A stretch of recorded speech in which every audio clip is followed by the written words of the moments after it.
તો વાત કરીએ ડીપીપી 1 ની અંદર જે ક્વેશ્ચન નંબર 1 જે આપેલો કે હેલો એરિન સંયોજનોમાં હેલોજન પરમાણુ ધરાવતો કાર્બન કયું સંકરણ ધરાવે છે। તો હેલો એરિન સંયોજનમાં અત્યારે તો આપણે આટલું જ વિચારવાનું થાય કે કોઈ બેન્ઝીન ઉપર હેલોજન છે, તો બેન્ઝીન ઉપર હેલોજન હોય તો બેન્ઝીનના તમામ કાર્બન કયું સંકરણ ધરાવે? sp2 સંકરણ ધરાવે, માટે તેનો જવાબ થશે sp2। સાવ ઈજી હતો, એક વસ્તુનું તમને સિમ્પલ નોલેજ હોવું જોઈએ કે બેન્ઝીન ઉપર હેલોજન આપણે જોઈન્ટ કરવાનો છે અને બેન્ઝીનના તમામ કાર્બન sp2 સંકરણ ધરાવતા હોય। ચાલો નેક્સ્ટ સેકન્ડ ક્વેશ્ચન, હેલો આલ્કેનમાં કાર્બન અને હેલોજન વચ્ચે કયો બંધ હોય? તો કાર્બન અને હેલોજન વચ્ચે ઇલેક્ટ્રોનની ભાગીદારીથી બંધ બનતો હોય છે, માટે તે બંધ કયો હશે? સહસંયોજક બંધ હશે। છે સિમ્પલ મિત્રો, પરંતુ આપણે ખ્યાલ હોવો જરૂરી છે। ચાલો, કયું સંયોજન એલાઇલિક હેલાઇડ દર્શાવે છે? તો પહેલા પ્રથમ તો આપણને ખબર હોવી જોઈએ કે એલાઇલિક હેલાઇડ કોને કહેવાય। તો મેં કીધેલું તમને કે દ્વિબંધ વાળા જે બે કાર્બન હોય પછી જે કાર્બન હોય એની સાથે હેલોજન જોડાયેલું હોય, એટલે કે આવી રીતે આપણે ડ્રો કર્યું હતું, યાદ હોય તો બરાબર છે। જે પણ મિત્રોએ થિયરીના લેક્ચર નથી જોયા તે જોઈ લેશે તો એને વધારે અંદાજ આવશે। તો આવી રીતે આપણે કંઈક ડ્રો કર્યું હતું, તો એનો અર્થ એવો થાય કે આ એલાઇલિક થાય, એટલે કે દ્વિબંધ પછી એક કાર્બન અને પછી હેલોજન કેમાં છે? જો દ્વિબંધ અહીંયા છે, પછી એક કાર્બન છે, પછી હેલોજન, માટે જવાબ આ એ જ બની જશે।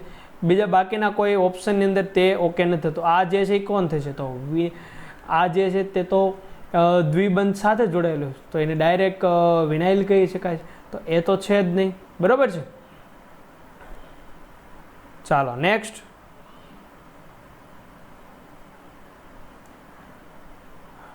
કયું બંધારણ વિસિનલ ડાયહેલાઇડ દર્શાવે છે? તો વિસિનલ ડાયહેલાઇડ કોને કહેવાય? તો વિસિનલ ડાયહેલાઇડ કોને કહેવાય? કે 5 પાસેના કાર્બન સાથે 2 હેલોજન પરમાણુ હોય, તો આ 5 પાસેનો કાર્બન એની સાથે 2 હેલોજન, તો ઓપ્શન આવશે બી। ઓકે, નેક્સ્ટ, કયું બંધારણ જેમિનલ ડાયહેલાઇડ? તો જેમિનલ કોને કહેવાય? એક જ કાર્બન સાથે 2 હેલોજન, તો જો અહીંયા છે નહીં, અહીંયા પણ નથી, અહીંયા નથી, તો આ એક કાર્બન સાથે 2 હેલોજન જે છે જેમિનલ ડાયહેલાઇડ સંયોજન આપણે વર્ગીકરણમાં મિત્રો શીખ્યા હતા। હેલોજન પરમાણુની સંખ્યાના આધારે હેલો આલ્કેનનું વર્ગીકરણ યોગ્ય ઉદાહરણ દ્વારા સમજાવો। આ સબ્જેક્ટિવ ક્વેશ્ચન છે, બરોબર। તો આ ક્વેશ્ચન જે છે તમારે લખવાના હોય છે, અને આ ટોટલી જે પોઈન્ટ કેવી રીતે લખવો, શું દર્શાવો, મેં તમને ઓલરેડી થિયરીના લેક્ચરમાં સમજાવેલ છે, માટે તમે આને આસાનીથી લખી શકશો। હેલોજન પરમાણુની સંખ્યાને આધારે હેલો એરિનનું વર્ગીકરણ યોગ્ય ઉદાહરણ, અહીંયા જે હતું હેલો આલ્કેનનું વર્ગીકરણ, અહીંયા હેલો એરિન, તો એની સંખ્યા કે જો એક સંખ્યા હોય તો મોનો હેલો આલ્કેન, ડાય હેલો આલ્કેન, મોનો ડાય હેલો આલ્કેન, પછી ટ્રાય હેલો આલ્કેન અથવા પોલી હેલો આલ્કેન, પછી એવી જ રીતે મોનો હેલો એરિન સંયોજન, ડાય હેલો એરિન સંયોજન, ટ્રાય હેલો એરિન સંયોજન કરી શકશો તમે। પ્રાથમિક ડિગ્રી, સેકન્ડ ડિગ્રી અને થર્ડ ડિગ્રી હેલો આલ્કેનના ઉદાહરણ કે હેલોજન પરમાણુ જે કાર્બન સાથે જોડાયેલ હોય, જો એ કાર્બન એક જ કાર્બન સાથે જોડાયેલ હોય અન્ય, તો પ્રાથમિક 2 કાર્બન સાથે જોડાયેલો હોય તો દ્વિતીયક, અને તે કાર્બન 3 કાર્બન સાથે જોડાયેલો હોય તો તૃતીયક આવશે, બરોબર। તો એવી જ રીતે તમે અહીંયા એના ઉદાહરણ લખવાના થશે। તો બેન્ઝાઇલ હેલાઇડ પણ આપણે વર્ગીકરણની અંદર આપણે સમજેલા કે બેન્ઝાઇલ હેલાઇડના ઉદાહરણ પણ મેં તમને સમજાવેલા। તો ટોટલી આમ જો તો આ સબ્જેક્ટિવ ક્વેશ્ચન થઈ જાય છે, બરોબર છે। તો અહીંયા તમારે ખાસ ધ્યાન આપવાનું રહેશે અને તે લખવાનું રહેશે। નેક્સ્ટ મિત્રો, અમુક જે પ્રશ્નો મહત્વના છે તે આવશે હવે। ચાલો, DPP2 ક્વેશ્ચન નંબર 1, C3H7Cl ના કેટલા બંધારણીય સમઘટકો થાય? તો પહેલાં તો આપણને એવો વિચાર આવે કે જો મેં ઓલું કોષ્ટક કરાવ્યું તો યાદ ન હોય તો તમે શું કરશો? C3 એટલે 3 કાર્બન, 1, 2 અને 3 થયા। સ્વાભાવિક છે 3 સ્થાન છે, 1, 2, 3, તો એક અહીંયા જોડી દઈએ Cl। એવી રીતે આપણે અને છે ને આપણે 3 કાર્બન હોવાથી વધારે સમજાય એવી રીતે લખીએ CH3, CH2, CH2Cl। એક તો આ થઈ ગયું। હવે તમે આ તરફ જોડો કે આ તરફ જોડો, બે સેમ જ છે, કારણ કે IUPAC ને એમ તો કેવું રહેવાનું, સેમ જ તે, અને એક વધે છે હવે CH3, CHCl, CH3। ચાલો, આ બે જ આપણને મળે છે, અન્ય કોઈ શક્યતા છે નથી। તો ટોટલ આમ જો તો કેટલી સમઘટકતા થઈ? 2।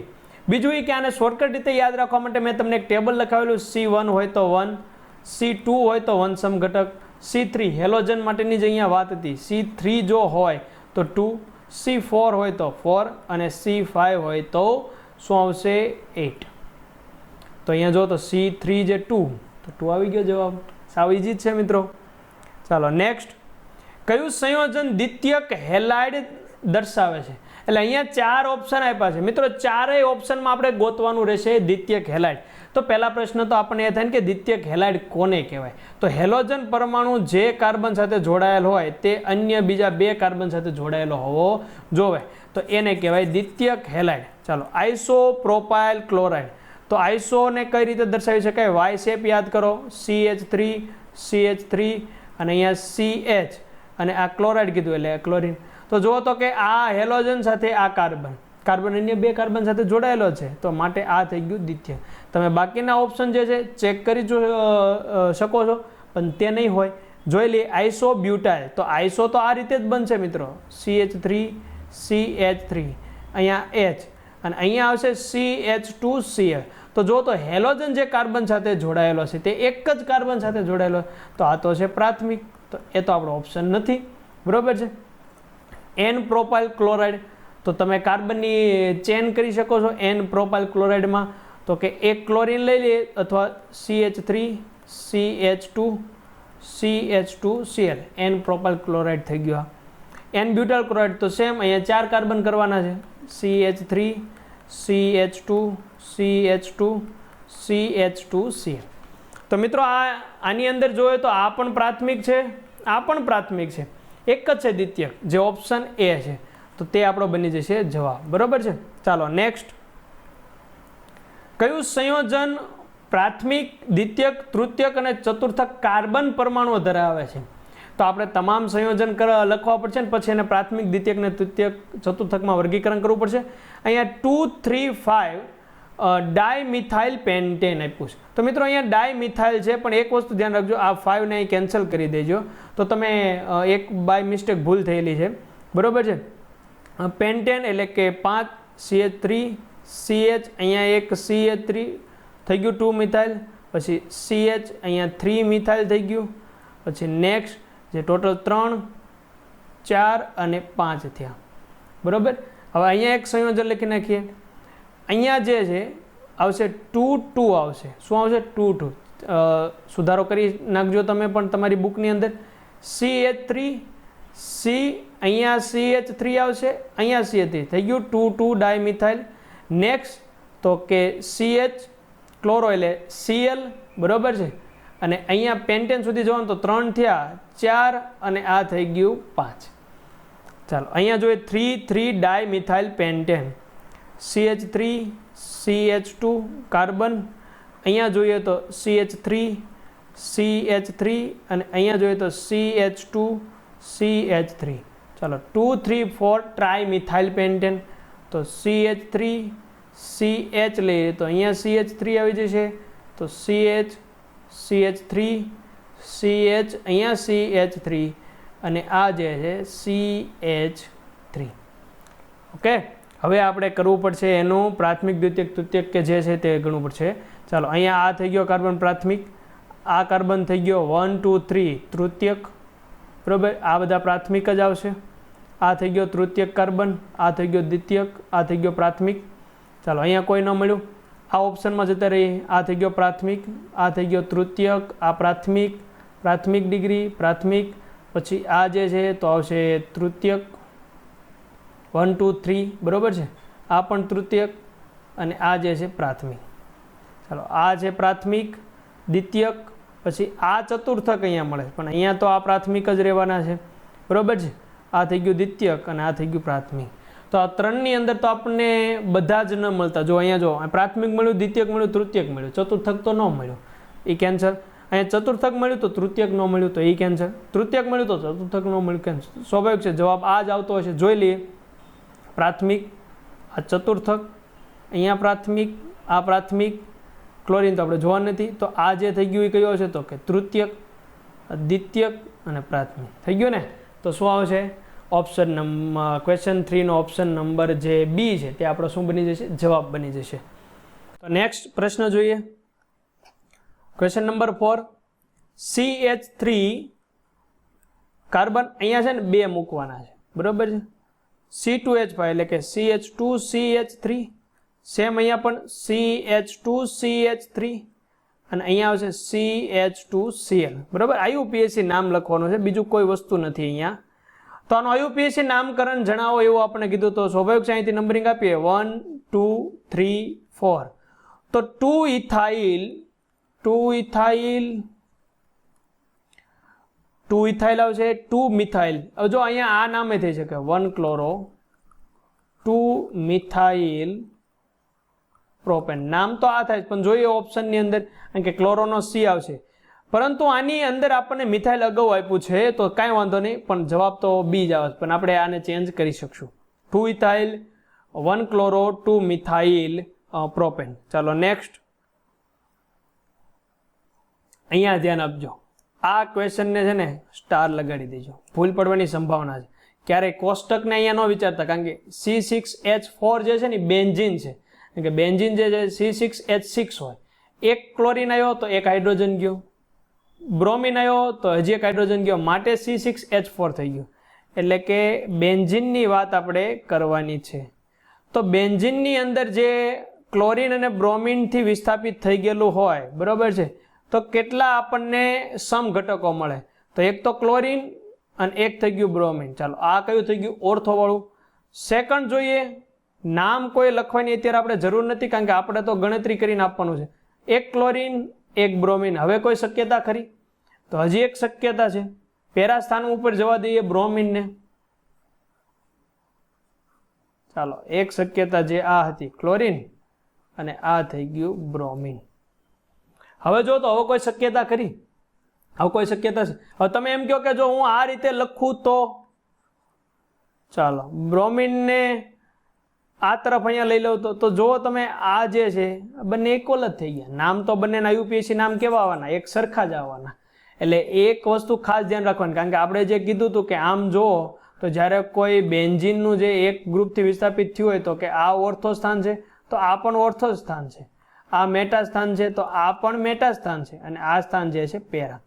એટલે એના સ્થાન ઉપર ગોઠવીને સમઘટકની અંદર ન ગણી શકાય. તો ટોટલ આપણો જવાબ આવે છે 3.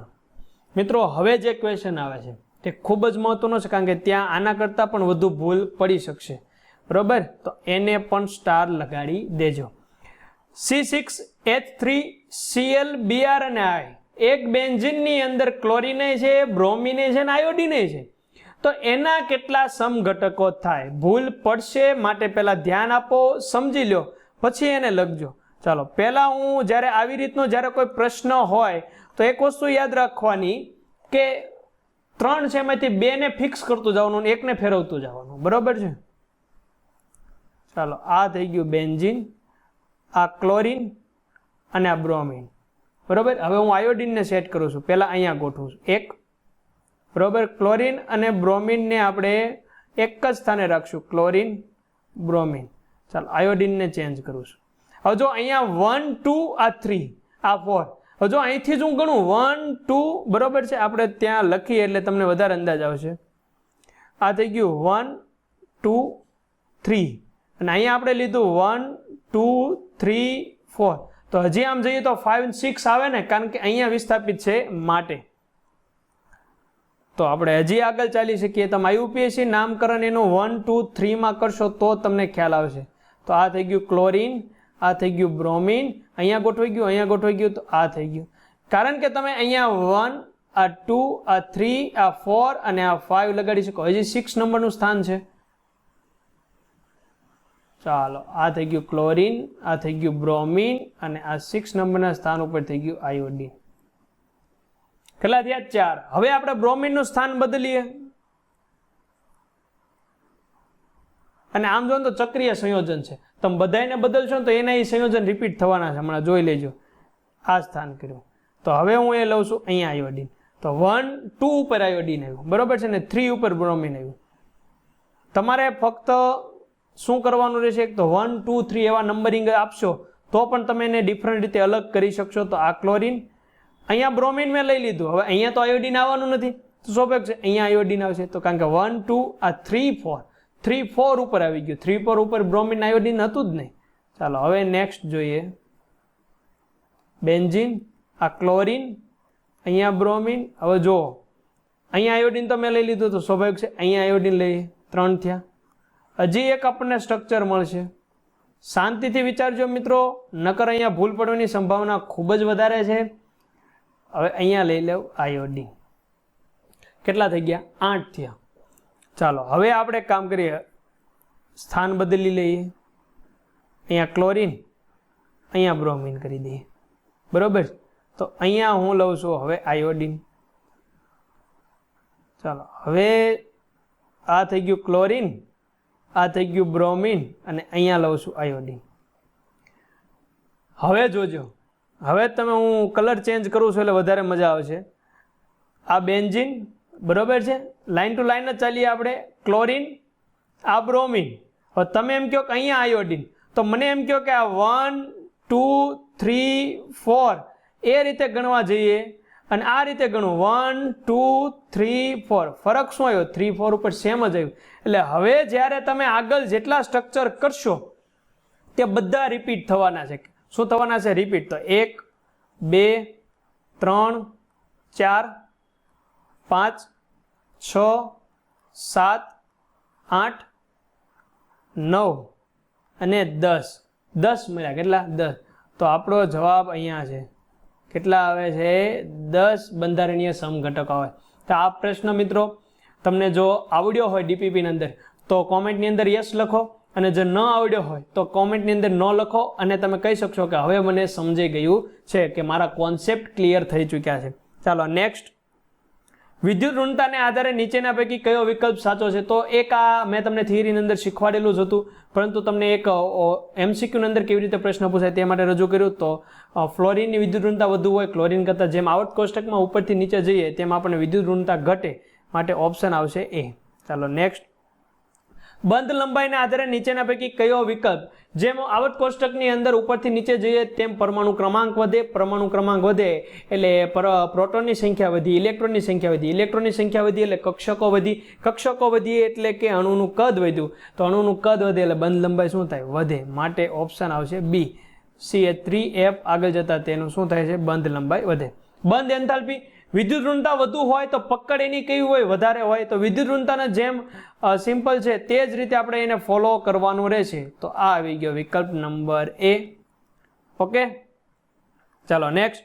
દ્વિધ્રુવ ચાક માત્રાની કિંમતોના આધારે મેં તમને સમજાવેલું કે જેમ એક જ પરમાણુ હોય, તો અહીંયા ક્લોરીન અને મિથાઇલ સમૂહ છે, તો જેમ ક્લોરીનની સંખ્યા વધશે તેમ એની દ્વિધ્રુવ ચાક માત્રા ઘટશે, કારણ કે વિરુદ્ધ દિશામાં આવશે તો એકબીજાની અસર નાબૂદ કરશે. તો CH3Cl ની વધુ હોય CH2Cl2 કરતા. એવી જ રીતે ક્રમશર ચાલો, છેલ્લે જે ટેટ્રાહાઇડ્રાઇડ છે એની શું થઈ જાય? 0.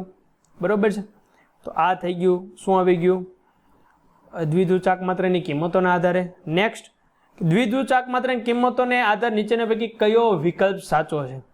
તો હવે અહીંયા જો ફ્લોરિન, ક્લોરીન, બ્રોમિન અને આયોડીન છે.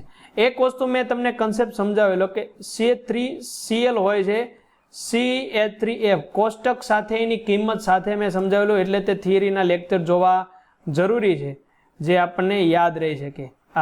તો શા માટે આ કેસ બન્યો હતો? તો એ પણ મેં કીધેલું કે U = Q × D કરીએ તો Qમાં બહુ ડિફરન્ટ નથી આવતો F અને Clમાં, પરંતુ Dમાં ડિફરન્ટ આવે છે. માટે ક્લોરીન જે છે દ્વિધ્રુવ ચાક માત્રામાં આગળ જતું રહે છે.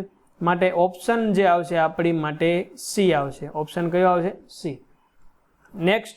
નીચે આપેલા સંયોજનને તેમની દ્વિધ્રુવ ચાક માત્રાના આધારે ઘટતા ક્રમમાં ગોઠવો. મિત્રો આ સબ્જેક્ટિવ ક્વેશ્ચન છે. ઘટતા ક્રમમાં ગોઠવવાનું છે એટલે પહેલા વધુ હશે. તો વિચારો પહેલા વધુ કોનું હોય? તો કે C3Br. પછી એનાથી ઓછું કોનું હોય? તો કે CH2Br2. એનાથી ઓછું કોનું હોય? CHBr3. અને એનાથી ઓછી દ્વિધ્રુવ ચાક માત્રા કોની હોય? તો કે CBr4. ઓકે. નેક્સ્ટ.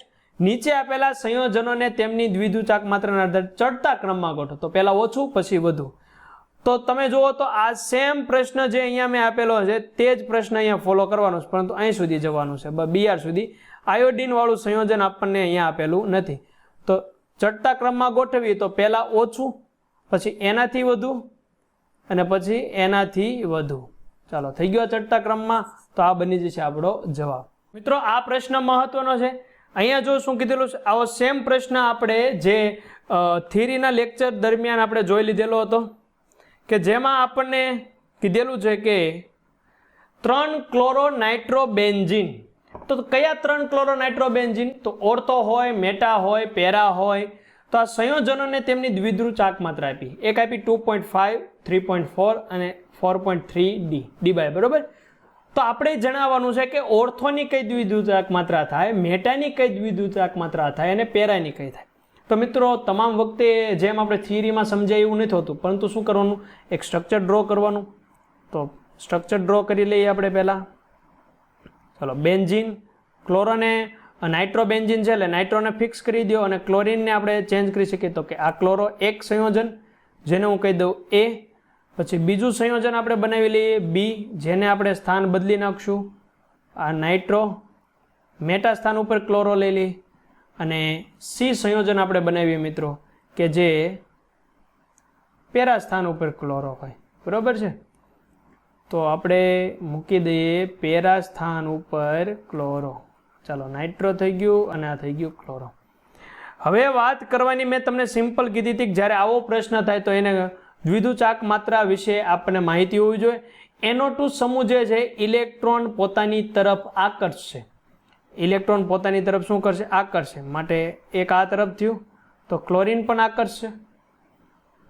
તો એનું આ રીતનું આવ્યું. તો મિત્રો આ જે આપણને આવે છે કંઈક આવી રીતનું મળ્યું. બરાબર છે. તો આને કહી દઉં ડેશ. ચાલો, અહીંયા જોઈએ તો આ રીતે આવ્યું છે. તો અહીંયા એક આપણને ખૂણો મળે છે. બરાબર. આ ખૂણાને આપણે આ રીતે દર્શાવીએ, ઉપરની તરફ થોડું. ચાલો, તો એક ખૂણો આપણને અહીંયા મળી ગયો, જેને કહીએ ડેશ. આ ખૂણો મળી ગયો ડબલ ડેશ. હવે અહીંયા લઈએ તો આ પોતાની તરફ આકર્ષે અને આ પોતાની તરફ આકર્ષે. એટલે કે એક એરો જે છે એ આપણને ઉપરની તરફ મળશે. સોરી, એક એરો આપણે ઉપરની તરફ અને એક એરો આપણને નીચેની તરફ. તો આ જે ખૂણો આવ્યો સ્વાભાવિક છે કેટલો હશે? 180 ડિગ્રી હશે. બરાબર. આમાં બાકીના અંદાજ આપણે ન લગાડી શકીએ, લગાડવો નથી, પણ આ આપણે તો સિમ્પલ વસ્તુ સમજવાય. તો ખૂણાની કિંમત, ચાલો, ખૂણાની કિંમત આના કરતાં વધુ કોની છે? ડબલ ડેશની. એના કરતાં વધુ કોની છે? ટ્રિપલ ડેશની. બરાબર છે. તો આપણે કીધું હતું જેમ કિંમત વધે, જેમ એની કિંમત વધે તો એ શું થશે? તો એની દ્વિધ્રુવ ચાક માત્રા કેવી છે? ઓછી છે. તો મ્યુની કિંમત કેવી છે? ઓછી છે ને. તો અહીંયા આવશે મિત્રો ઓર્થો. બરાબર છે. એટલે વધુ આપણે જે કિંમત દર્શાવી છે તો આની કિંમત કેવી છે? વધુ હશે. સંયોજનના નામ જ લખીએ. આ છે એ, આ છે બી અને આ છે સી. જેમ કિંમત વધુ તો તેની દ્વિધ્રુવ ચાક માત્રા ઓછી, એનાથી વધુ આ. એટલે આપણે કહી શકીએ કે ઓર્થો વાળું જે છે તેનું વધારે છે 4.3 ડી. મેટા વાળું જે છે એનાથી ઓછું છે, જે છે 3.4 ડી. અને પેરા જે છે એ એનાથી પણ ઓછું છે, જે આપણને મળે છે 2.5 ડી. બરાબર. કિંમત મેં ગોઠવી દીધી, વધુ હોય એને ઓર્થોને આપી દીધી, મિડલ વાળી કિંમત હતી મેટાને આપી દીધી અને નાની કિંમત હતી પેરા. એટલે આપણે અહીં કહી શકીએ કે ortho greater than meta greater than para. એટલે ઓર્થોની કિંમત કેટલી આવે છે? તો કે 4.3 ડી આવે છે. મેટાની કિંમત જે છે 3.4 ડી આવે છે અને પેરાની જે કિંમત છે 2.5 ડી આવે છે. તો મિત્રો આ હતા આપણે DPP 1, 2, 3 ના તમામ પ્રશ્નોનું સોલ્યુશન, જેમાં ઘણા મહત્વના પ્રશ્નો પણ જોયા અને ઘણા સાવ ઈઝી પણ હતા, પરંતુ ઉતાવળના કારણે ભૂલ પડી શકે તેવા પ્રશ્નો હતા. આ લેક્ચરની નોટ્સ તમને વિડીયોના ડિસ્ક્રિપ્શનમાંથી મળી જશે. જે પણ વિદ્યાર્થી મિત્રોએ સબસ્ક્રાઇબ નથી કર્યું તે સબસ્ક્રાઇબ કરી દેશે. અને હા, આ વિડીયોને લાઇક કરવાનું ભૂલશો નહીં અને તમારા મિત્રો સુધી આની લિંક પહોંચાડવાનું ભૂલશો નહીં. તો નેક્સ્ટ વિડીયોની અંદર આપણે મિત્રો થિયરીના નવા કોન્સેપ્ટ વિશે સમજશું. અને બનાવટની અંદર આપણે જોવાના છીએ કે આલ્કોહોલ સંયોજનમાંથી, આ લેક્ચરની અંદર આપણે જોશું આલ્કોહોલ સંયોજનોમાંથી બનાવટ, નેક્સ્ટ હાઇડ્રોકાર્બન સંયોજનમાંથી અને હેલોજન વિનિમય. આ ત્રણેય જે બનાવટ જે છે એ આપણે NCERT ની અંદર જે તમને આપણને આપેલી છે, બરોબર છે, NCERT ની અંદર જે આપણને આપેલી છે તે બનાવટ વિશે વાતચીત છે. ત્રણે ત્રણ ઓકે.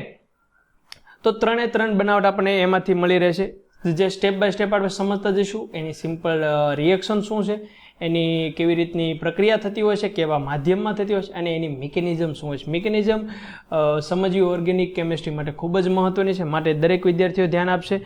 નોટ અને પેન સાથે રાખો, જેથી તમે કંઈક નોટ્સ કરવી છે તો સાથે સાથે નોટ્સ પણ કરતા જજો. ચાલો, પહેલી જે બનાવટ જે છે કે આલ્કોહોલ સંયોજનમાંથી આપણે બનાવટ કરવાના છે, એની પહેલી રિએક્શન. ઓકે, આલ્કોહોલ સંયોજનમાંથી 6 રિએક્શન આપણે સમજવાના છે. એમાંથી આ પહેલી રિએક્શન કે આલ્કોહોલ સંયોજનની સાંદ્ર હેલોજન એસિડ. હેલોજન એસિડ એટલે કે HX, બરોબર. HX માં શું હોય છે કે HCl હોય છે કે HBr હોય છે કે અને HI હોય છે કે, બરોબર. HF શા માટે નહીં, પહેલો પ્રશ્ન સમજાવું છું. સાથેની પ્રક્રિયાથી આપણને શું મળવાનું છે? હેલો આલ્કેન સંયોજન. જો HCl છે તો ક્લોરો વાળું સંયોજન મળશે, HBr છે તો બ્રોમો વાળું સંયોજન મળશે, HI છે તો આયોડિન વાળું સંયોજન મળશે. તો એની અંદર ઉદ્દીપક તરીકે આપણે શું વાપરવાના છે? ZnCl2. શા માટે પ્રશ્ન થાય. બીજો પ્રશ્ન થયો તો એ પણ મિકેનિઝમની અંદર સમજાવીશ કે શા માટે ZnCl2 આપણે યુઝ કરીએ છીએ. ચાલો, કાર્બોકેટાઇનની સ્થાયીતા આ તમે ધોરણ 11 ની અંદર અભ્યાસ કરી લીધો છે કે જે 3 ડિગ્રી 2 ડિગ્રી અને 1 ડિગ્રીની સ્થાયીતા કેવી રીતની હોય એનું પ્રમાણ છે. એટલે કે 3 ડિગ્રી જે કાર્બોકેટાઇન છે, એટલે કે કાર્બોકેટાઇન જે 3 ડિગ્રી હોય એની સ્થાયીતા વધુ હોય છે કેના કરતાં? 2 ડિગ્રી કાર્બોકેટાઇન કરતાં. એના કરતાં વધુ કાર્બોકેટાઇનની સ્થાયીતા કેના કરતાં વધુ હોય છે? પ્રાથમિક કરતાં. એટલે કે એક જ કાર્બન સાથે જોડાયેલ હોય. અને સૌથી ઓછી કોની હોય છે? તો સૌથી ઓછી હોય છે આની, બરોબર. તો એની સ્થાયીતાની વિશે વાતચીત થઈ 3 ડિગ્રી 2 ડિગ્રી અને 1 ડિગ્રી. આલ્કોહોલની સ્થાયીતા પણ એવી જ રીતની છે મિત્રો કે 3 ડિગ્રી 2 ડિગ્રી અને 1 ડિગ્રી. જે 3 ડિગ્રી આલ્કોહોલ છે તેની સ્થાયીતા વધુ હોય છે 2 ડિગ્રી આલ્કોહોલ કરતાં, અને 2 ડિગ્રી આલ્કોહોલની સ્થાયીતા વધુ હોય છે 1 ડિગ્રી કરતાં. HX ની સ્થાયીતા પણ જોઈ લઈએ. HI, HBr અને HCl માં કઈ રીતની? તો HI ની સ્થાયીતા વધુ છે, એટલે કે સક્રિયતા વધુ છે પ્રક્રિયા અનુભવવાની, HBr ની અને HCl. તો અહીંયા જે આપણો પહેલો પ્રશ્ન આપણને જે મનમાં ઉદ્ભવ્યો હતો કે HF શા માટે નહીં? મિત્રો, આ જે પ્રક્રિયા થવાની છે એની માટે તાપમાન જરૂરી. શું જરૂરી છે? તાપમાન. હવે જો તાપમાન હોય તો કે ROH આલ્કોહોલ લીધું અને HF લીધું આપણે, અને જો આપણે તાપમાનનો ઉપયોગ કરીએ, જો ગરમ કરશું તો આ ઇવેપોરેટ થઈ જશે, આનું બાષ્પીભવન થઈ જશે, વાયુ સ્વરૂપમાં રૂપાંતર, તો આલ્કોહોલ જ નહીં વધે. તો આપણે એમ થાય ચાલો તાપમાન નથી કરવું, તાપમાન આપણે ઘટાડી દઈએ, ઓરડાના તાપમાને કરીએ. તો ઓરડાના તાપમાને તો ખૂબ જ ઓછું તાપમાન હોય તો HF પ્રક્રિયા જ નહીં કરે. બંને બાજુથી તકલીફ, માટે HF નો અહીંયા ઉપયોગ થતો નથી. ખ્યાલ આવી ગયો? HF નો ઉપયોગ શા માટે થતો નથી? ચાલો, આ છે એની સિમ્પલ રિએક્શન ROH HX, બરોબર, જ્યાં X = ClBr આવ્યો હોય શકે. નિઝલ ZnCl2 નો ઉપયોગ શા માટે? મિકેનિઝમમાં જોશું. આ એની સિમ્પલ રિએક્શન છે, આ યાદ રાખવી જરૂરી છે. જે તમારા થિયરીના પ્રશ્નો હોય તેમાં પણ તમે આ રજૂ કરી શકશો. RX આપણને મળે છે ને H2O શું થાય? મુક્ત થાય, બરોબર છે. તો આ જે પ્રક્રિયાની મિકેનિઝમ કેવી રીતની હોય, તો આપણે મિકેનિઝમ તો સમજવાના છીએ, પરંતુ આપણે જે કીધું કે પ્રાથમિક આલ્કોહોલ, દ્વિતીયક આલ્કોહોલ અને તૃતીયક આલ્કોહોલ, એની અંદર HCl સાથે જ્યારે પ્રક્રિયા થાય નિર્જળ ZnCl2 સાથે, તો થોડુંક તાપમાનની જરૂર પડશે. તાપમાનની સાથે પ્રક્રિયા કરો એટલે આપણને RCl મળવાનું છે. હવે આપણને પ્રશ્ન એમ થાય કે આ જે પ્રાથમિક ડિગ્રી આલ્કોહોલ છે, દ્વિતીયક ડિગ્રી આલ્કોહોલ છે, તો એની અંદર પ્રક્રિયા કેવી રીતની થતી હોય છે, અથવા આપણે ખબર કેમ પડે કે આપણી પાસે જે આલ્કોહોલનું મિશ્રણ છે તે પ્રાથમિક છે, દ્વિતીયક છે, તૃતીયક? મિત્રો, આ જે પ્રક્રિયાનો ઉપયોગ જે છે એ તો હેલો આલ્કેન સંયોજન બનાવવામાં તો થાય જ છે. બીજો આનો ઉપયોગ જે છે આલ્કોહોલની પરખ કસોટીમાં થાય. તો આલ્કોહોલની પરખ કસોટી કઈ રીતે? તો મિત્રો, જે આલ્કોહોલની પરખ છે એટલે કે આપેલો જે આલ્કોહોલ છે 1 ડિગ્રી છે કે 2 ડિગ્રી છે કે 3 ડિગ્રી છે, એને જાણવું હોય. કારણ કે મિત્રો, જે આપણી પાસે જે રસાયણ હશે, જે બીકરની અંદર છે, માની લો આલ્કોહોલનું મિશ્રણ છે, તો આપણે જોઈને તો કહી શકવાના નથી કે આ પ્રથમ ડિગ્રી છે, આ દ્વિતીય ડિગ્રી છે.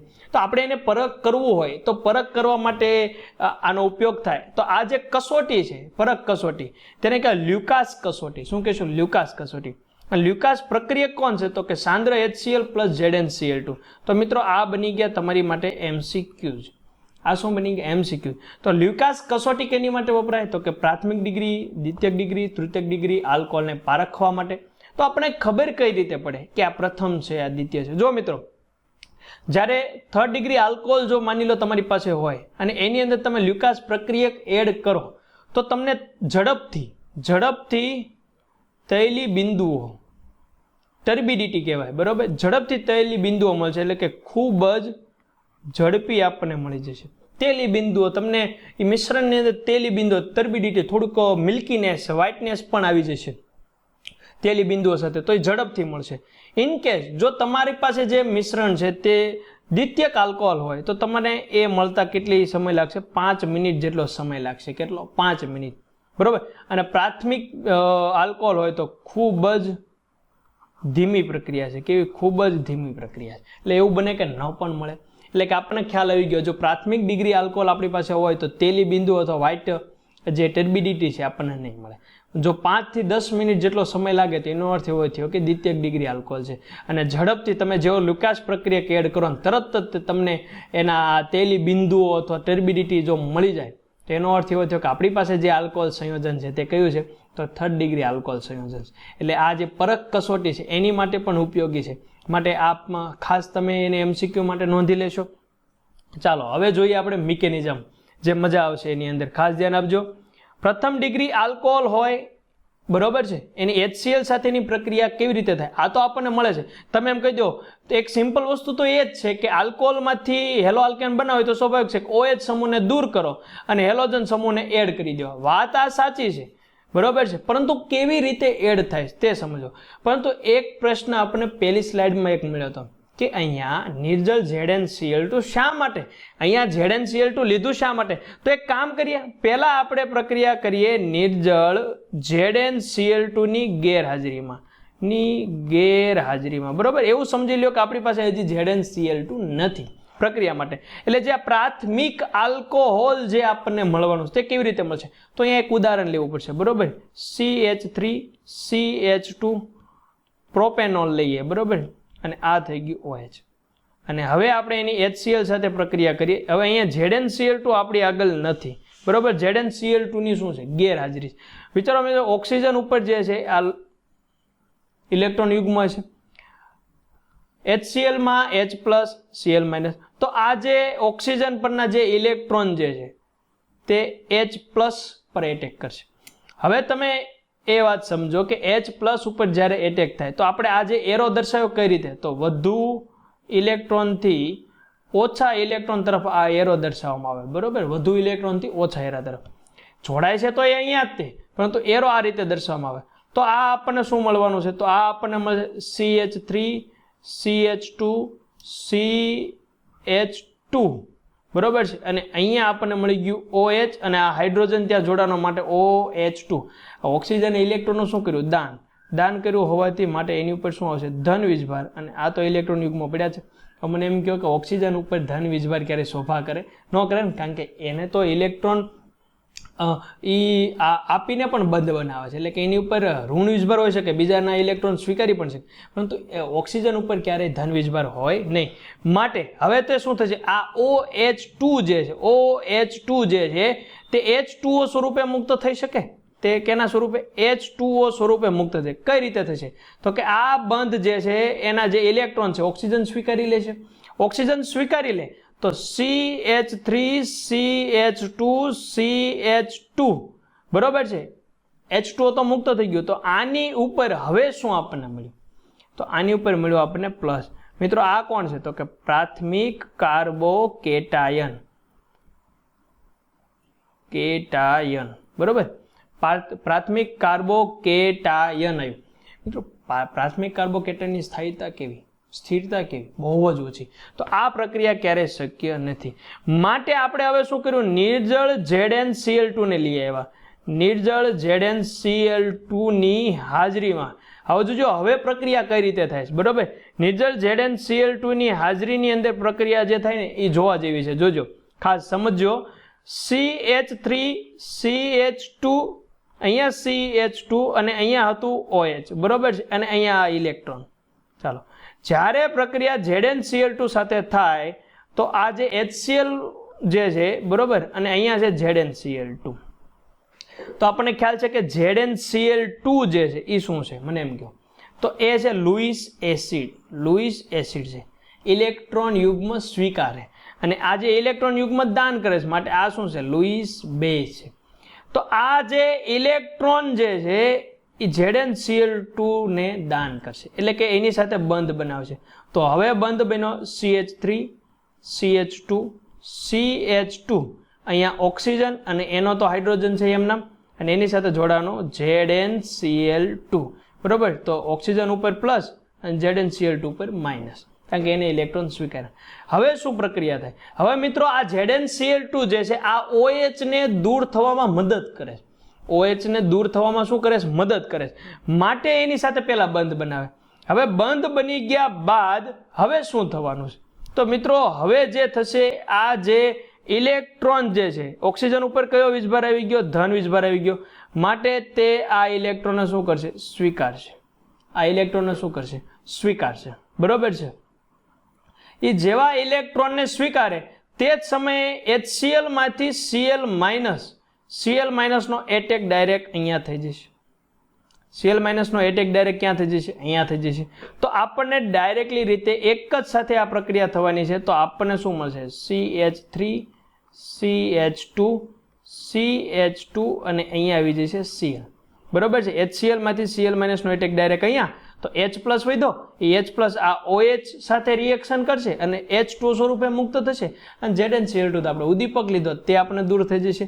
તો એની મિકેનિઝમ તમને હવે ખ્યાલ આવી ગયો છે કે પ્રાથમિક આલ્કોહોલની મિકેનિઝમ કેવી રીતે થતી હોય. ખ્યાલ આવી ગયો કે આ Cl માઇનસ એ જ સમયે કે જ્યારે આ OH નો જે બંધ જ્યારે આ સ્વીકારે ત્યારે તે ઓક્સિજન જ્યારે આ ઇલેક્ટ્રોન સ્વીકારે ત્યારે જ એનો ડાયરેક્ટ એટેક થઈ જશે. તો ચાલો આ જે હતું તે આપણે જોયું પ્રાથમિક માટે. હવે આપણે જોઈએ દ્વિતીયક આલ્કોહોલ માટે કેવી પ્રક્રિયા હોય.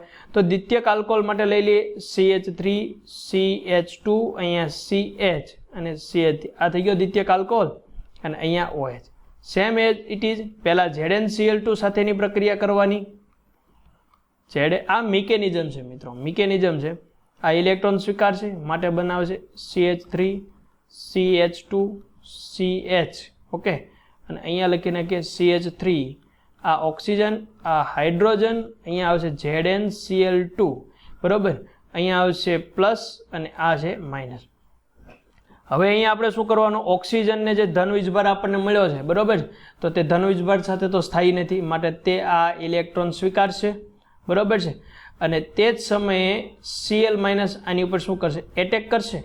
જો એટેક થાય એટલે એની ઉપર શું જોડાઈ જશે? Cl minus CH3 CH2 CH CH3. બરોબર.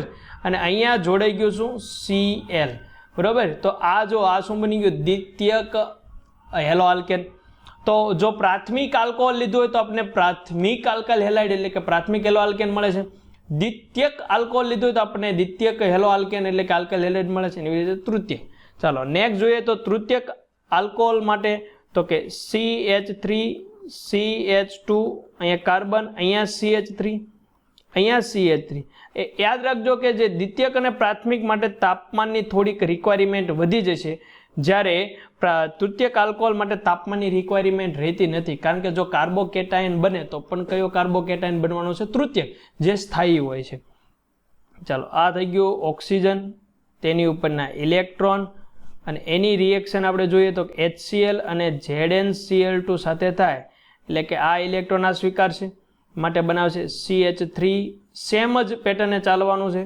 અહીંયા CH3 સમૂહ, અહીંયા પણ CH3 સમૂહ અને અહીંયા જે આ ઓક્સિજન છે એક હાઇડ્રોજન અને અહીંયા જોડી દો ZnCl2. આની ઉપર પ્લસ વીજભાર, આની ઉપર માઇનસ વીજભાર. હવે શું થશે? તો સેમ જે ઓક્સિજન ઉપર પ્લસ વીજભાર આવ્યો માટે તે આ બંધને બ્રેક કરશે અને પોતે ઇલેક્ટ્રોન સ્વીકારશે.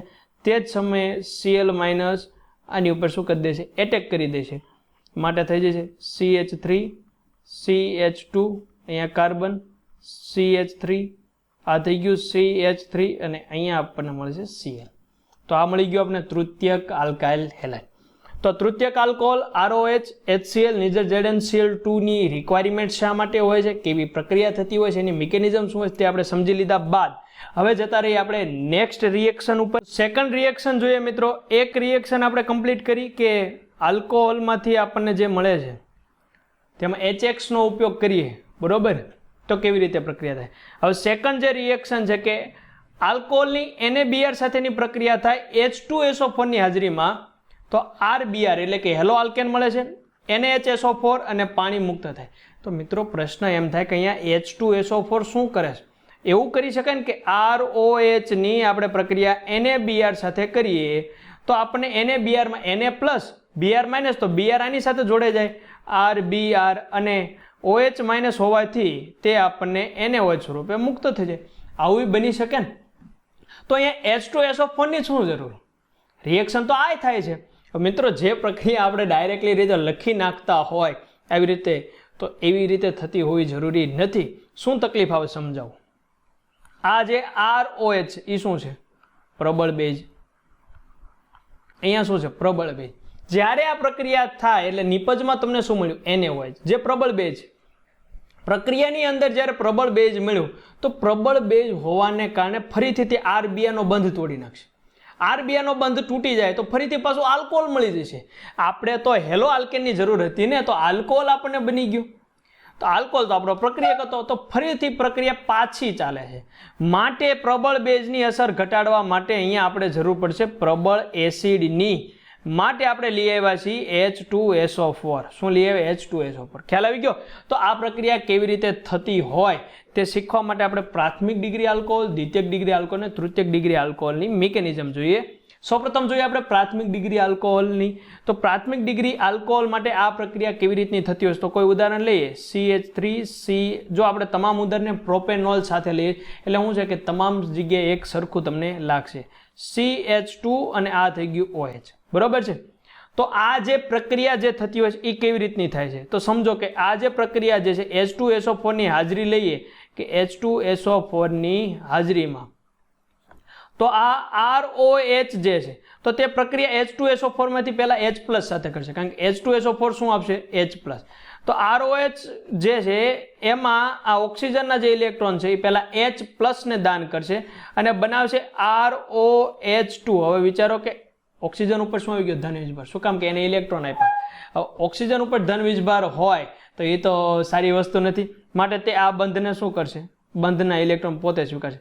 એ જ સમયે જે NaBr માંથી જે Br માઇનસ છે તે એટેક કરશે કેની ઉપર? R ઉપર. તે ડાયરેક્ટલી રીતે કેની ઉપર એટેક કરશે? R ઉપર. બરોબર છે. તો આ Br માઇનસનો એટેક ક્યાં છે? R ઉપર. અને ત્યારે બનાવશે RBr. બરોબર. અને મુક્ત થશે OH2 છે એટલે શું થાય? H2O. આપણને એમ થાય કે આ NaHSO4 ક્યાં થયો? સમજો. જે Br માઇનસ છે તો NaBr માં શું વધ્યું છે? Na+. H2SO4 માંથી એક H+ મુક્ત થઈ જાય તો હવે શું હશે? HSO4 minus. તો આ જોડાય છે બનાવશે NaHSO4. ખ્યાલ આવી ગયો કે આ NaHSO4 ક્યાં થયો? તો મિત્રો હવે જોઈએ પ્રાથમિક ડિગ્રી, દ્વિતીયક ડિગ્રી અને તૃતીયક ડિગ્રીની જે રિએક્શન મિકેનિઝમ છે તે. ચાલો, પહેલી પ્રક્રિયા કેની સાથે થાય? H+ સાથે. તો આ જે ઇલેક્ટ્રોન જે છે તે કોણ સ્વીકારશે? H+. માટે શું બનાવશે? CH3 CH2 CH2 અને બનાવશે OH2. નાની ઉપર શું વીજભાર આવી ગયો? પ્લસ. તો પ્લસ વીજભાર આવી જાય એટલે આ ઇલેક્ટ્રોનને પોતે સ્વીકારશે અને એ જ સમયે Br માઇનસનો એટેક ક્યાં છે? આ કાર્બન ઉપર. તો આ બનાવી નાખશે CH3 CH2 CH2 Br. બરોબર. અને સાથે આપણને શું મળવાનું છે? તો કે H2O અને બીજું મળવાનું છે આપણને NaHSO4. ખ્યાલ આવી ગયો? તો દ્વિતીયક ડિગ્રી અને તૃતીયક ડિગ્રી જે છે સેમ. તો આ બંને તમારી માટે હોમવર્ક બની જાય છે એટલે તમને ખ્યાલ આવશે કે કેવી રીતે લખવું. તો ફક્ત કોઈ વસ્તુ ડિફરન્ટ નથી, એની મિકેનિઝમ જે છે આ જ રીતે કરવાની છે. અહીંયા ફક્ત કાર્બન આવશે, બાકી સેમ ચાલવાનું છે. કોઈ વસ્તુ ડિફરન્ટ નથી. એટલે તમને રિએક્શનની પણ પ્રેક્ટિસ થઈ જશે કે કેવી રીતે રિએક્શન લખવી અને તમે શીખી પણ જશો કે કેવી રીતે ઇલેક્ટ્રોનનું ટ્રાન્સફરિંગ કરવાનું છે. ચાલો નેક્સ્ટ જતા રહીએ.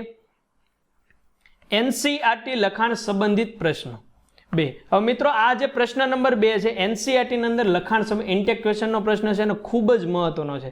શું કામ? કે આ પ્રશ્નની અંદર આપણે પૂછે કે શા માટે. જો આલ્કોહોલ સંયોજનની Ki સાથેની પ્રક્રિયા એટલે કે ROH ની Ki સાથેની પ્રક્રિયા દરમિયાન H2SO4 વપરાતો નથી. શા માટે? શા માટે વપરાતો નથી તે જણાવવાનું છે. અહીંયા જો આપણે NaBr લીધું, બરોબર, એમાંથી આપણને શું મળી ગયું? Br minus. એવી જ રીતે આપણને Ki માંથી આપણને શું મળવાનું છે? I minus. અથવા તમે Ki ના સ્થાને તમે એ લઈ શકો ને, NaI પણ લઈ શકો. ટૂંકમાં આપણે જરૂર છે I માઇનસની. હવે ક્યાંથી I માઇનસ આવ્યો તેની યાર વાત નથી, I માઇનસની જરૂર. તો આ પ્રક્રિયા જેમ આગળ તમે લખી કે ROH, બરોબર છે, NaI પ્લસ H2SO4 હું કરું તો મને પ્રક્રિયા તો અહીંયા આવી રીતે મળવી જોઈએ ને કે NaHSO4 પ્લસ બરોબર છે NaHSO4 પ્લસ આપણે કરી દઈએ H2 તો આ રીતની થવી પડે ને બ્રોમિન સાથે થઈ તો આયોડિન માટે થઈ તો આ HSO4 આયોડિન હોય ત્યારે શા માટે લેવામાં આવતું નથી તો ત્યાં લેવામાં આવે છે H3PO4 શું લેવામાં આવે H3PO4 આનો ઉપયોગ થતો નથી શા માટે નથી થતો જો કે જે આ HKI જે છે બરોબર છે આ એમાંથી મળેલ I માઇનસ ને તે પહેલા H2SO4 જે છે H પ્લસ આપીને શું બનાવી નાખશે HI અને ત્યારબાદ તેનું ઓક્સિડેશન કરીને બનાવી નાખશે I2 I માઇનસ ને H પ્લસ આપીને શું બનાવી નાખશે HI કારણ કે પ્રબળ એસિડ છે HI બની જાય પછી એનું ઓક્સિડેશન થાય બની જશે I2 મિત્રો આપણે I2 ની જરૂર છે I2 ની જરૂર નથી આપણે તો હેલો આલ્કેનની જરૂર છે એમાંથી I માઇનસ જ રહેવું પડે આ I માઇનસ જે છે તે જે પ્રાથમિક આલ્કોહોલ હોય દ્વિતીયક આલ્કોહોલ હોય તૃતીયક આલ્કોહોલ હોય તેના કાર્બન ઉપર એટેક થવો જોઈએ I2 ની જરૂર નથી માટે અહીંયા H3PO4 ને લેવામાં આવે કે જે એટલું બધું એસિડ પ્રબળ નથી માટે અહીંયા H3PO4 નો ઉપયોગ થાય છે ખ્યાલ આવી ગયો NCERT લખાણ સંબંધિત પ્રશ્ન નંબર 2 ટીક કરી નાખજો એટલે ખ્યાલ આવી જાય કે આપણે આ પણ પ્રશ્ન થઈ ચૂક્યો છે માટે આવા પ્રશ્નો પણ જરૂરી છે જે વિધાન અને કારણની અંદર પૂછાતા હોય છે ચાલો નેક્સ્ટ રિએક્શન નંબર C બે રિએક્શન કમ્પ્લીટ કરી ત્યારબાદ રિએક્શન નંબર C જોઈએ 3 એટલે કે 3 મોલ આલ્કોહોલ PX3 તો મિત્રો અહીંયા X બરાબર Cl અથવા Br આપણે લેશું બરોબર એટલે કે PX3 જે આપ્યું છે એના સ્થાને શું હોય PCl3 અથવા એના સ્થાને હોય PBr3 બરોબર છે PCl3 અથવા PBr3 તો આપણને શું મળે છે 3 મોલ હેલો આલ્કેન મળે છે H3PO3 મુક્ત થાય છે કેવી રીતે આ રિએક્શન થતી હોય છે તેની ઉપર પણ આપણે ધ્યાન દેવું જોઈએ તો આ જે રિએક્શન જે છે એ કેવી રીતે થાય તો કે ROH જે છે બરોબર છે અહીંયા ખાસ ધ્યાન આપજો તો અહીંયા જે છે આપણને આપ્યું છે બરોબર આ જે રીતનું છે ત્યારે સૌપ્રથમ તે આપણે ઉદાહરણ લઈએ PCl3 નું PCl3 મિત્રો આ PCl3 માં જે ફોસ્ફરસ છે એની ડી કક્ષક શું હશે ખાલી છે માટે આ ઇલેક્ટ્રોન ત્યાં ગોઠવા છે એટલે કે આ બની ગયું ROH અને અહીંયા જોડાણ થઈ ગયું PCl3 બરોબર છે આની ઉપર પ્લસ અને આની ઉપર આવી ગયું માઇનસ હવે મિત્રો મને એમ કહ્યું કે આ PCl3 જે છે એને આપણે આ રીતે લખીએ તો PCl2 અને Cl માઇનસ બરોબર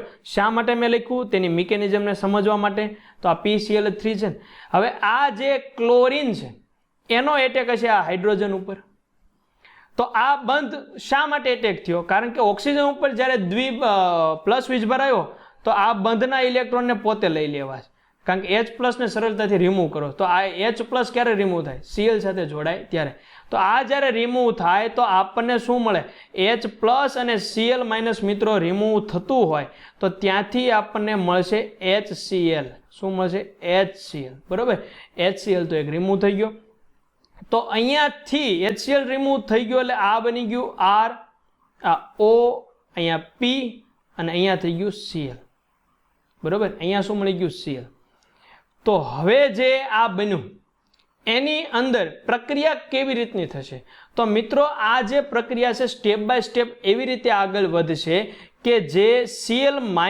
જે છે એ અન્ય Cl- PCl3 જેવા અન્ય સંયોજનમાંથી આવશે બરોબર છે કે તો એ Cl- નો એટેક હવે આ જે છે તે ઓક્સિજન જે છે એ બંધને અહીંયા ટ્રાન્સફર કરશે બરોબર અને બનાવશે POCl2 અને એ સમયે આપણને મળશે RCl તો આપણે એમ થાય કે આ POCl2 તો નિપજમાં નથી મિત્રો POCl2 માંથી ફરીથી Cl- આગળ પ્રક્રિયા થાય અને ધીમે ધીમે આનું રૂપાંતર થઈ જશે H3PO3 માં જેટલા Cl- છે તે રિમૂવ થઈ જશે અને એ Cl આવી રીતે જોડાતા જાય ને આપણને આના 3 મોલ મળશે ટૂંકમાં જે મારે વાતચીત કરવી છે ટૂંકમાં આપણે ઓકે અહીંયા આને હું ક્લીન કરી નાખું છું સ્ક્રીનશોટ તમે લઈ લેજો વિડીયોની બરોબર તો પ્રક્રિયા કઈ રીતની થતી છે સાવ સરળ કરી દઉં ખાસ ધ્યાન રાખજો 3 મોલ આપણે ROH લીધા બરોબર છે તો આ 3 મોલ આપણે લખી લઈએ ચાલો 3 અણુઓ એના દર્શાવી દઈએ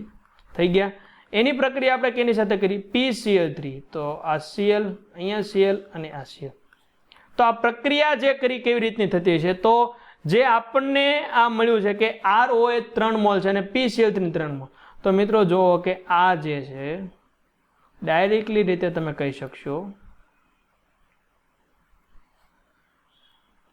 જે H3PO3 મુક્ત થઈ ગયું, H3PO3 સાથે R એવા 3 Cl, તો 3 મોલ RCl. ખ્યાલ આવી ગયો? આ સિમ્પલ એની રિએક્શન યાદ રાખવા માટેની રીત છે. ROH સાથે PCl3, તો આ જે OH 3 છે અને અહીંથી ફોસ્ફરસ દૂર કરો તો H3PO3 દૂર થઈ જાય, તો R સાથે Cl જોડે જાય. હવે વાતચીત કરીએ મિત્રો કે જે આ ROH છે એની પછીની રિએક્શન છે મિત્રો, આ રિએક્શન છે PCl5 સાથે. આની પહેલાની રિએક્શન હતી PCl3. PCl3 ની અંદર આપણને નિપજની અંદર H3PO3 મળે છે, યાદ રાખજો. અને જે PCl5 ની અંદર આપણને POCl3 અને HCl મળે છે, POCl3 મળે છે. H3PO3 અહીંયા મળતું નથી.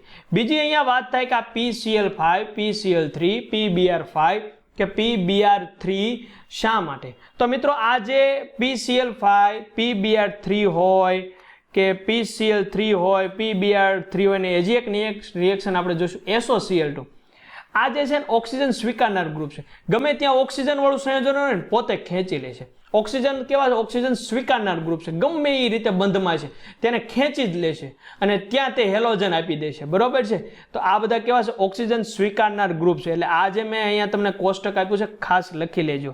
ચાલો, આ ROH છે, PCl5 છે, એમાં RCl બને છે અને POCl3 મુક્ત થાય H છે. તો આપણે જે કીધું ઓક્સિજન સ્વીકારનાર ગ્રુપ છે કઈ રીતે? ચાલો માની લો કોઈ એક પ્રક્રિયા જે છે આવી રીતની હોય કે કાર્બન જે છે અહીંયા દ્વિબંધ ઓક્સિજન અને અહીંયા OH હોય. એની પ્રક્રિયા જો તમે PCl5 સાથે કરો તો આ OH ને આસાનીથી રિમૂવ કરી દેશે અને ત્યાં આપી દેશે હેલોજન. ત્યાં શું આપી દેશે? હેલોજન. માની લો PCl5 લીધું છે એટલે આપણે ક્લોરીન જોડી દઈએ અને આ થઈ ગયું ઓક્સિજન, બરોબર? ઇન કેસ આવી રીતનું હોય કે આ કાર્બન સાથે અહીંયા હાઇડ્રોજન અને અહીંયા દ્વિબંધ સાથે ઓક્સિજન હોય અને PCl5 સાથે રિએક્શન કરો છતાં પણ ઓક્સિજન દૂર કરી દેશે, ભલે દ્વિબંધમાં હોય. હવે કાર્બનની તો 2 સંયોજકતા કોને રોકેલી હતી? ઓક્સિજને. તો 2 સંયોજકતા પૂરી કરવા માટે ત્યાં તે 2 હેલોજન આપી દે છે. કેટલા? 2 હેલોજન અને આ હાઇડ્રોજન એમના. ખ્યાલ આવી ગયો કે PCl5 જે છે અને PCl3 જે છે, PCl5, PCl3, PBr5, PBr3 કે SOCl2 જે છે ઓક્સિજન સ્વીકારનાર ગ્રુપ છે. ગમે સંયોજનમાં હશે જો એના સંપર્કમાં આવશે તો તે ઓક્સિજનને શું કરશે? ત્યાંથી રિમૂવ કરી દેશે અને પોતે સ્વીકાર લેશે અને પોતાની પાસે જે હેલોજન છે તો સામેવાળાની સંયોજકતા પૂરી કરવા જેટલા હેલોજન સમૂહ, હેલોજન પરમાણુ દેવા પડશે તે આપીને ત્યાં જોડાણ થઈ જશે, બરોબર? તો આ રીતની એની રિએક્શન થતી હોય છે. તો આ PCl5 અને PCl3 ની અંદર ડિફરન્સ શું? તો PCl3 વાળી રિએક્શનની અંદર નિપજમાં આપણને H3PO3 મળે છે, જ્યારે અહીંયા POCl3 અને HCl આપણને મળે છે. ખ્યાલ આવી ગયો? નેક્સ્ટ જતા રહીએ. E નંબરની રિએક્શન જે છે ROH અને લાલ ફોસ્ફરસ અને X2. મિત્રો આ ઓલરેડી રિએક્શન તમે સમજી ગયા કઈ રીતે કે લાલ ફોસ્ફરસ છે જે લાલ P, બરોબર, એની પ્રક્રિયા X2 સાથે થાય. હવે X2 સાથે થાય એટલે X2 જે છે એ શું હોય? Br2 અથવા Cl2 લેશું આપણે, બરોબર? તો X2 સાથે જ્યારે એની પ્રક્રિયા થાય તો એનો અર્થ એવો છે કે PX3 બનાવવાનો. શું બનાવવાનો છે? PX3. ઉદાહરણ તરીકે આપણે વાતચીત કરીએ PX3 બનાવવા માટે તો કે લાલ ફોસ્ફરસ, જો આપણે પ્રમાણ નથી લખતા, જો પ્રમાણ લખીએ તો રિએક્શન સંતુલિત થઈ શકે, પરંતુ અહીં રિએક્શન સંતુલિત આપણે નથી કરવી. આપણે સમજી લઈએ કઈ રીતનું થતું હોય. હું અહીંયા Br2 લઉં એટલે આ શું બનાવે છે? PBr3, બરોબર? તો આ રિએક્શન તમે વિચારો, આ રિએક્શન આપણે ક્યાંય જોઈ? PBr3 સાથેની પ્રક્રિયા, PBr3 સાથે જો ચાલો અહીંયા આપણે જે લખી હતી PCl3 સાથે હતી, આપણે આ પ્રક્રિયા ક્યાં લખવાની? PBr3 સાથે. તો સેમ રિએક્શન અહીંયા જે છે એ આપણને મળવાની છે, બરોબર છે? તો સેમ રિએક્શનમાં આપણને શું મળવાનું? તો કે RBr મળશે અને H3PO3 સાથે મુક્ત થશે. આ પ્રક્રિયા સંતુલિત તમારે કરવાની રહેશે, બરોબર? અહીંયા 3 મોલ લઈ લો, અહીંયા 3 મોલ લઈ લો એટલે સંતુલિત. ચાલો આ રીતે, એટલે કોઈ નવી રિએક્શન નથી પરંતુ તે જ રિએક્શન છે, પણ લાલ ફોસ્ફરસ લેશો તો પહેલા લાલ ફોસ્ફરસની X2 સાથે પ્રક્રિયા થાય, એમાંથી બનાવશે એ તે PX3, એમાં PCl3 હોય અથવા PBr3 હોય અને પછી રિએક્શન આગળ ચાલશે, બરોબર? એટલે જે આવી ગયેલી છે તે જ રિએક્શન છે. નેક્સ્ટ રિએક્શન મિત્રો ખૂબ જ મહત્વની છે, ખાસ ધ્યાન આપજો. જેને ડાર્ઝન મેથડ કહેવાય, બરોબર છે. તેને શું કહેવાય? ડાર્ઝન મેથડ. ટાર્ઝન નહીં, ડાર્ઝન મેથડ છે, બરોબર છે, ડાર્ઝન પદ્ધતિ. હવે આ જે રિએક્શન છે એટલા માટે મહત્વની છે, જોજો મજા આવશે. SO2 જે છે એ ગેસ છે, HCl પણ ગેસ સ્વરૂપે છે. હવે જ્યારે આ રિએક્શન આલ્કોહોલની SOCl2 એટલે કે થાયોનિલ ક્લોરાઇડ સાથે જ્યારે પ્રક્રિયા થાય ત્યારે તમને હેલો આલ્કેન તો મળે છે લિક્વિડ ફોર્મમાં, બરોબર, ત્યારે સાથે બે વાયુ મળે છે, SO2 ને HCl. મિત્રો જે બાકીની પ્રક્રિયા જોઈએ એમાં અન્ય નિપજ મળતી હતી એને દૂર કરવી પડે. જ્યારે અહીંયા વાયુ સ્વરૂપ છે ઓટોમેટિક વાયુ તો ઉડી જવાનો, SO2 મુક્ત થઈ જવાનો, HCl મુક્ત થઈ જવાનો, તો વચ્ચે કોણ? Hello alkane. માટે અહીંથી આપણને શું મળશે? શુદ્ધ હેલો આલ્કેન મળે, શુદ્ધ હેલો આલ્કેન સંયોજન પ્રાપ્ત થાય, શુદ્ધ હેલો આલ્કેન સંયોજન પ્રાપ્ત થાય. માટે સૌથી વધુ પ્રમાણમાં આ પ્રક્રિયાનો ઉપયોગ થાય, સૌથી વધુ પ્રમાણમાં હેલો આલ્કેન બનાવવામાં આ પ્રક્રિયાનો ઉપયોગ થાય. શું કામ? કારણ કે ઘણી મહેનત શું થઈ? ઓછી થઈ ગઈ. SO2 વાયુ સ્વરૂપ હતો એ મુક્ત થઈ ગયો, HCl મુક્ત થઈ ગયો, તો વધુ પણ પ્રવાહી સ્વરૂપમાં HCl બીજાને દૂર કરવાની જરૂર પડી નહીં. એટલે કે તમારે કોઈ અન્ય પ્રક્રિયા કરાવીને બીજી ઘટક જે છે કે ઉપપેદાશ છે નિપજ એને દૂર કરવાની જરૂર ન પડી, જે જરૂર હતું તે જ આપણને મળી ગયું.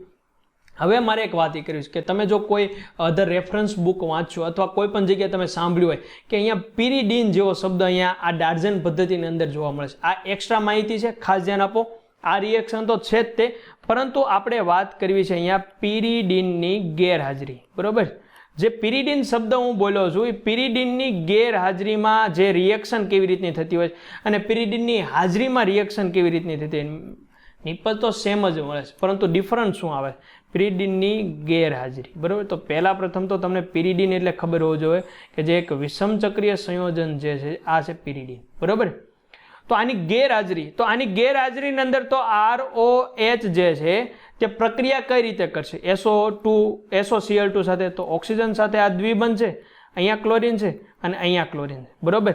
તો જ્યારે આ ઓક્સિજન ઉપરના જે ઇલેક્ટ્રોન છે તે આને અર્પણ કરશે, જેવા આને અર્પણ કરે તો આની સંયોજકતા તો ઓકે છે, તો આ ક્લોરીન જે છે આ બંધ સાથે લઈને ફરાર, બરોબર. એટલે Cl- શું થઈ ગયો? મુક્ત થઈ ગયો. ખાસ ધ્યાન રાખજો, આપણે અહીં Cl- મુક્ત કર્યો છે, બરોબર. એટલે Cl મુક્ત કર્યો છે ઇલેક્ટ્રોન લઈને Cl-, તો આ જે R, આ ઓક્સિજન, અહીંયા હાઇડ્રોજન અને અહીંયા આવી ગયું સલ્ફર, અહીંયા ઓક્સિજન અને એક જ વધ્યું ક્લોરીન, બરોબર છે. હવે પ્રશ્ન એ થાય કે આને ઓક્સિજન ડોનેટ કર્યા, ઓલા ઇલેક્ટ્રોન ડોનેટ કર્યા હોય તો એની ઉપર શું આવી ગયો? પ્લસ વીજભાર.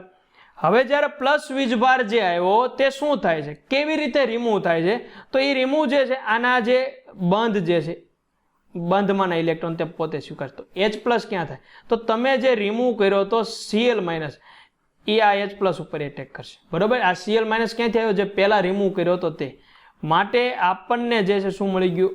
R, આ O, બરોબર છે, અને અહીંયા આવી ગયું S, આ O અને આ થઈ ગયું Cl. હવે પ્રક્રિયા કેવી રીતની થાય? ખાસ ધ્યાન આપજો. R, આ O અને અહીંયા આપણને મળી ગયું અહીંયા ઓક્સિજન અને અહીંયા આવી ગયું Cl. હવે અંદરો અંદર પ્રક્રિયા થાય છે, ઘરમાં પ્રક્રિયા થાય છે મિત્રો. ઘરના સંયોજનો એકબીજા સાથે પ્રક્રિયા કરે છે. કેવી રીતે પ્રક્રિયા થતી હોય? જો આ જે ક્લોરીન છે, બરોબર, હવે આ ઓક્સિજન છે, એ આ બંધના ઇલેક્ટ્રોન પોતે સ્વીકારશે અને તે SO2 બનાવવામાં વાપરશે, બરોબર. ક્યાં વાપરશે? SO2 બનાવવામાં. SO2 બને તો સ્વાભાવિક છે કે એને ક્લોરીનને ખબર પડી ગઈ કે આ ઇલેક્ટ્રોન આને સ્વીકારવા છે, કારણ કે આની ઉપર શું છે? આંશિક ઋણ વીજભાર અને આની ઉપર છે આંશિક ધન વીજભાર. તો ક્લોરીનનો ડાયરેક્ટ એટેક ક્યાં છે? આ R ઉપર. માટે આ બનાવે છે RCl. SO2 અહીંયા મુક્ત થયો અને એની પહેલા મુક્ત થયું હતું HCl. તો આ પ્રક્રિયા આપણી આ રીતે કમ્પ્લીટ થતી હોય છે. આ પિરિડીનની ગેરહાજરી, આમાં ક્યાંય પિરિડીન શબ્દ આવ્યો નથી, પરંતુ મિત્રો એમ થાય પિરિડીનની હાજરી હોય તો શું થાય? તો મિત્રો નિપજ તો આપણને આ જ મળે છે, પરંતુ ફરક એ પડે છે કે પિરિડીનની જો હાજરી હોય તો યાદ કરો, જે પહેલી જે સ્ટેપની રિએક્શન છે હું લખી નાખું છું, બરોબર, કે પિરિડીન એક્ટિવ ક્યારે થશે? પિરિડીન એક્ટિવ ત્યારે થશે જો પહેલા આપણે R, આ O અને H, બરોબર, એની સાથે SOCl2 લીધું, આ SO, અહીંયા ક્લોરીન અને અહીંયા ક્લોરીન. અહીંયા જે ઇલેક્ટ્રોન હતા બરોબર છે, ઇલેક્ટ્રોન આને અર્પણ અને ક્લોરીન અહીંથી મુક્ત થાય તો RO, અહીંયા H, અહીંયા સલ્ફર સાથે ઓક્સિજન બરોબર છે, અને દ્વિબંધ સાથે ઓક્સિજન, અહીં ક્લોરીન, અને આની ઉપર ધન વીજભાર, ત્યારે ક્લોરીન માઇનસ જે છે તેનો એટેક અહીંયા H+ સાથે, અને H+ સાથે થાય એટલે આ શું બનાવી ગયું RO, અહીંયા ઓક્સિજન, અહીંયા Cl-. હવે અહીં શું રિમૂવ થયું? HCl. હવે પિરિડીન મેદાનમાં આવે છે. પિરિડીન જે આવે છે એ શું કરે છે કે આ જે પિરિડીન જે છે એ પિરિડીન તો બેઝ છે, એ કેવું છે? બેઝ. અહીંયા રિમૂવ થયું એસિડ, તો એસિડ સાથે પ્રક્રિયા કરીને એસિડનો H+ પોતે સ્વીકારે. શું કરે? પોતે સ્વીકારે. બરોબર. H+ કેવી રીતે કરશે? એ પોતે સ્વીકારશે. એટલે આપણે એક કામ કરીએ, આને સ્ટેપમાં જ અહીંયા એડ કરી દઈએ. બરોબર. તો આ થઈ ગયું પિરિડીન, એ જે છે બેઝ છે, અને એસિડ જે રિમૂવ થયું છે એના H+ સાથે તે બંધ બનાવશે અને બનાવશે પિરિડીનિયમ આયન. બરોબર. તો અહીંયા થઈ ગયું H, અને પોતે ઇલેક્ટ્રોનનું દાન કર્યું હતું પ્લસ. હવે એને શું કર્યો? આ જે Cl હતો એને ફ્રી કરી દીધો. શું કરી દીધો? ફ્રી કરી દીધો, મુક્ત કરી દીધો. એને ભડકાવશે, ભાઈ તું ગમે હમણાં જ્યારે દૂર થયો હતો, પિરિડીનની હાજરી નહોતી એટલે ઘરમાં શાંતિ હતી, પરંતુ પિરિડીન આવ્યો એટલે હવે શું કરે? આ પિરિડીન સમજી લો પાડોશી છે, પાડોશી ડખા કરાવે છે.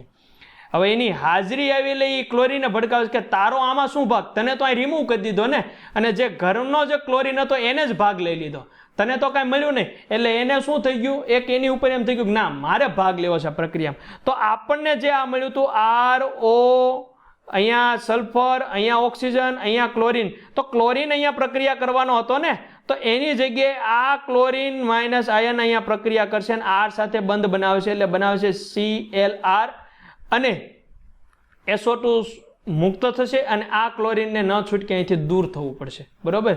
તો આને શું થવું પડશે? ન છૂટકે અહીંથી Cl- ને શું થવું પડે? દૂર થવું પડશે. એટલે પ્રશ્ન એ થાય કે આની અંદર ડિફરન્સ શું આવ્યો? તો એ ખાસ સમજવું જરૂરી છે કે આની અંદર ડિફરન્સ હોય. તો હું બંને રિએક્શનને તમને સમજાવું કઈ રીતે ફેરફાર આવે છે. કે જે આપણે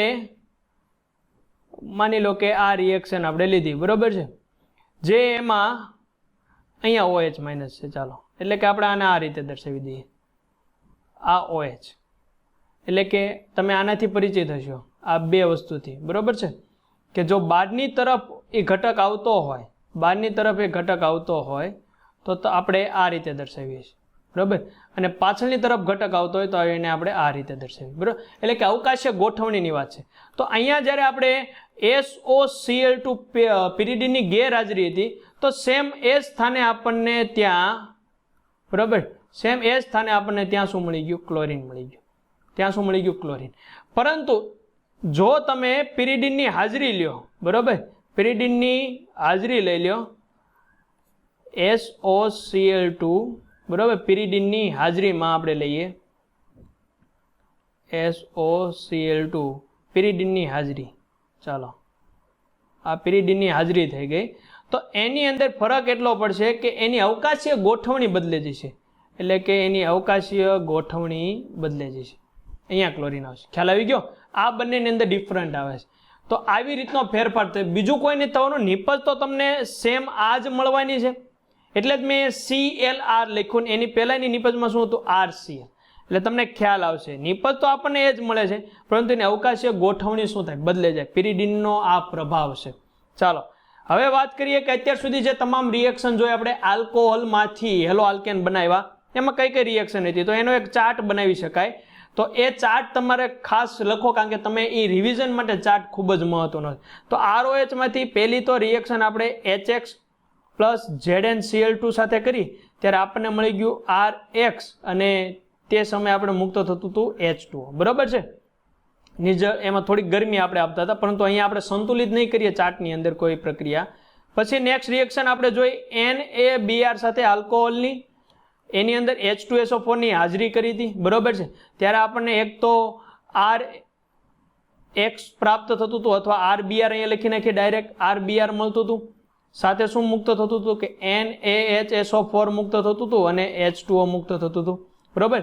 પછી આપણે રિએક્શન જોઈએ આપણે PX3 સાથે. કોણ કોણ હોય? તો કે PCl3 હોય અથવા PBr3 હોય. ત્યારે શું થતું હતું? ત્યારે આપણને મળતું હતું એક તો RX અને H3PO3 મળતું હતું. શું મળતું? H3PO3. ખ્યાલ આવી ગયો? એવી જ રીતની રિએક્શન જે છે સાથે સાથે લાલ ફોસ્ફરસની પણ યાદ કરી લે, જેમાં X2 કોણ હોય તો Cl2 અને Br2. તો ત્યારે પણ પહેલું શું કામ હતું? તો PX3 બનાવતું હતું. સેમ આ જ રિએક્શન આવતી હતી, તો કે RX પ્લસ H3PO3. પછી આપણે રિએક્શન જોઈ PCl5 સાથેની, PCl5 સાથે. તો PCl5 સાથે શું થતું હતું? કે RCl મળતું હતું, POCl3 મળતું હતું અને સાથે આપણે HCl મૂકતું હતું. બરોબર? HCl શું થતું હતું? મુક્ત થતું હતું. તો તમે તે રિએક્શન ખાસ જોતા જશો જેથી તમને ખ્યાલ આવી જાય. જો લાલ ફોસ્ફરસ વાળી લખી નાખી, આ લખી નાખી, HCl અહીંયા મુક્ત થતું હતું. સેમ હું ચાર્ટ લખાવડાવું છું, જે એક જ ચાર્ટની અંદર તમે તમામ અત્યાર સુધી જે પણ આપણે રિએક્શન જોઈ તે લખી શકશો. ત્યારબાદ આપણે કઈ રિએક્શન જોઈ? ત્યારબાદ આપણે એવું કહી શકીએ કે આપણે જે રિએક્શન જોઈ તે હતી SOCl2 સાથે. પેરિડીનની હાજરી ગેરહાજરી આપણે યાદ રાખશું. તો આ રિએક્શન જે આપણે જોઈ તે કઈ જોઈ? તો એની અંદર આપણને જે આ RCl મળે છે ત્યારે SO2 મુક્ત થાય છે. બરોબર? ત્યારે શું મુક્ત થાય છે? SO2 અને HCl. તો મિત્રો બધી રિએક્શન આવી ગઈ છે. એક તો HX અને ZnCl2 સાથે NaBr ને H2SO4 સાથે PX3 PCl5 અને લાલ ફોસ્ફરસ. તો મિત્રો આ રિએક્શન તમારે તમામ યાદ રાખવાની છે અને આ ચાર્ટ. હવે પ્રશ્ન એ થાય કે આપણે જે વાત કરીએ છીએ કે આ જે વાત કરી તેમાં શું બન્યું? Hello alkane. તો શું હેલો એરિન સંયોજન આવી રીતે બનાવી શકાય? હેલો એરિન સંયોજન આ રીતે બનાવી શકાતો નથી. બનાવી શકાતો નથી કારણ કે જે ફિનોલ જે છે, જે આ ફિનોલ જે છે, ફિનોલમાં શું છે? કાર્બન અને ઓક્સિજન બંધનો આંશિક સ્વભાવ દ્વિબંધ જેવો હોય છે. કેવો? દ્વિબંધ જેવો હોય. અને એ દ્વિબંધ કેવો હોય? એકલ બંધ કરતાં મજબૂત હોય. માટે એને તોડવો કેવો થાય? અઘરો થઈ જાય. માટે તે બનાવી શકાતો નથી. એટલે આને અહીં રિમૂવ કરી દઉં છું. તમે ચાર્ટનો સ્ક્રીનશોટ લઈ શકશો અથવા તમે રીતે ડ્રો પણ કરીને તમે લગાડી શકશો. હેલો આલ્કેન સંયોજન અહીંથી બની શકાય છે આ પદ્ધતિથી જે આપણે અત્યાર સુધી જોઈ, પરંતુ હેલો એરિન સંયોજન આ પદ્ધતિ બનાવી શકાતા નથી. એ પણ આપણી માટે MCQ બની જાય છે કારણ કે તેની અંદર આંશિક દ્વિબંધ હોય છે. કોની વચ્ચે? તો કે કાર્બન અને ઓક્સિજન વચ્ચે આંશિક દ્વિબંધ જોવા મળે. મિત્રો આ તો આલ્કોહોલ સંયોજનમાંથી હેલો આલ્કેન સંયોજનની બનાવ